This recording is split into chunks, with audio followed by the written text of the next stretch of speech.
unlock position. Unlock position. Press the bolt, take the bolt out. Okay? Inside these two, we have common screws, sheet screws. Like such. Other side of the garage door, we have one as well, one for each side. Down to level. And now you can install the bolt through the frame. Take a look over here on this side. See the frame?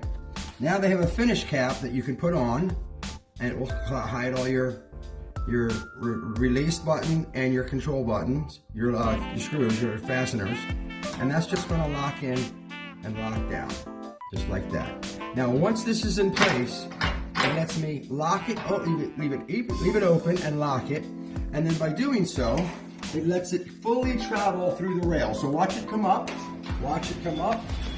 and notice it doesn't affect the rail. We install the key, and we can move the pin to the bolt lock in or out of the garage door frame. And I'll explain that. Once it's locked, it'll be locked and completely firm, will not move. So let's just talk about this a second. I'm going to open this up. Pull the pin. Take this off a moment. Now once this is in place, it lets me lock it